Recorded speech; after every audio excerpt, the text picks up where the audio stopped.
ఆషాఢ మాసంలో గోరింటాకు ఎందుకు పెట్టుకుంటారు అని మనం ఇప్పుడు తెలుసుకుందాం.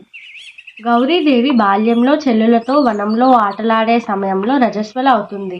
ఆ రక్తపు చుక్క నేల తాకినంతనే ఓ ముక్క పుడుతుంది.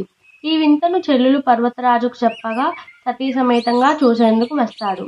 అంతలోనే ఆ చెట్టు పెద్దదై, నేను సాక్షాత్తు పార్వతి యొక్క రుధిరాంశతో జన్మించాను, నా వలన ఈ లోకానికి ఏ ఉపయోగం కలదు అని అడుగుతుంది. అప్పుడు పార్వతి చిన్నతనువు చపలంతో ఆ చెట్టు ఆకు కోస్తుంది. ఆమె వేళ్ళు ఎర్రబారిపోతాయి. అయ్యో, బిడ్డ చేయి కందిపోయిందనుకునే లోపే పార్వతి నాకు ఏ విధమైన బాధ కలగలేదు, పైగా చాలా అలంకారంగా ఉంది అని అంటుంది. పర్వతరాజు ఇకపై స్త్రీ సౌభాగ్యం చిహ్నంగా ఈ గౌరింటాకు మానవలోకంలో ప్రసిద్ధమవుతుంది. రజస్వల సమయాన ఉద్భవించిన ఈ చెట్టు స్త్రీల గర్భాశయ దోషాలు తొలగిస్తుంది.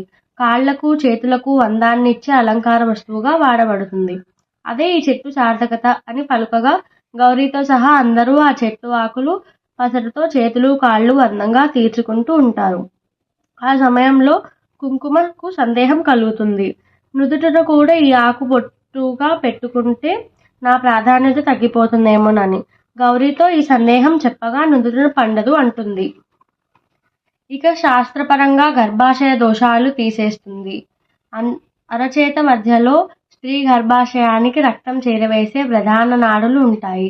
వాటిలోని అతి ఉష్ణాన్ని లాగేసి ప్రశాంతపరుస్తుంది గోరింటాకు.